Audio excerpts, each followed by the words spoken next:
वाणी station पर पहुंच चुकी थी और वो थोड़ी देर वहां खड़ी रही। शिल्पा भी ठीक उसी के पीछे थी, पर वाणी को इस बात का एहसास भी नहीं हुआ कि शिल्पा उसके पास में है। वो तो अपनी एक अलग ही दुनिया में खोई हुई थी। थोड़ी देर खड़े रहने के बाद वाणी एक बेंच पर जाकर बैठ गई। शिल्पा भी उसको पीछे से देखती जा रही थी। तभी शिल्पा की नज़र पड़ी साइड में खड़े हुए एक आदमी पर। शिल्पा ने उससे कहा, भैया क्या आप प्लीज़ मुझे 2 मिनट के लिए अपना फ़ोन दे सकते हैं? मुझे एक कॉल करना है। मैं जल्दबाजी में चली आई और अपना फ़ोन भी नहीं ले गई।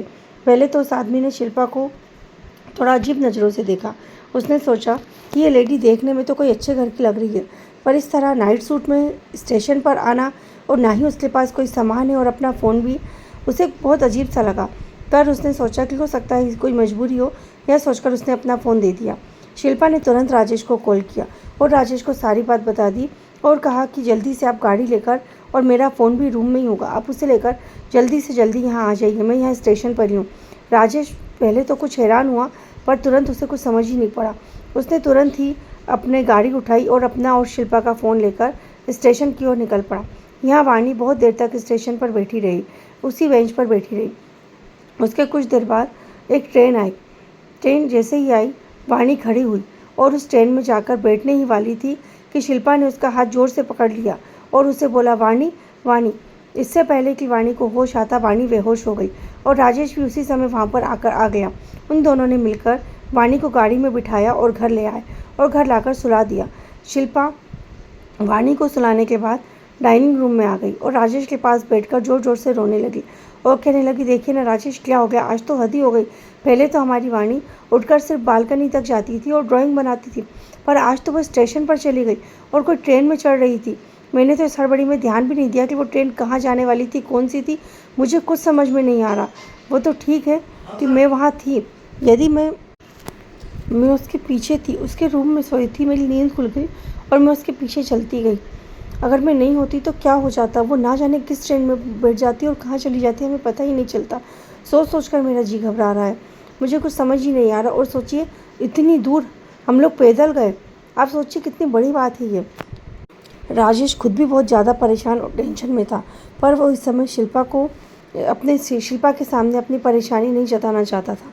राजेश ने कहा, शिल्पा तुम चिंता मत करो, हम जल्दी ही कुछ करते हैं। और खैर हमें तो भगवान का शुक्र मनाना चाहिए कि हमारी वाणी सही सलामत घर आ गई। शिल्पा बात कम कर रही थी और रो ज़्यादा रही थी। राजेश उसे कंटिन्यू तसल्ली दे रहा था। राजेश ने कहा, सुनो, हम कल ही डॉक्टर से बात करते हैं और हम वाणी को दिखाते हैं। शिल्पा ने कहा, नहीं राजेश, आज वाणी के लिए बहुत बड़ा दिन है। आज उसका एनुअल डे है और वो इस चीज़ को लेकर बहुत एक्साइटेड है। आज शाम को हमें उसे चलना है, उसका प्रोग्राम देखना है, क्योंकि उसके प्रोग्राम को लेकर मैं भी थोड़ी चिंतित हूँ। पता नहीं वो आज क्या करने वाली है। उसने मुझे कुछ नहीं बताया, बस वो ये कह रही थी कि उसने जो कुछ भी प्रोग्राम डिसाइड किया है वो उसने सपने में देखा है, और जब जब वो प्रोग्राम की प्रैक्टिस कर रही है उसे गाँव की याद आ रही है।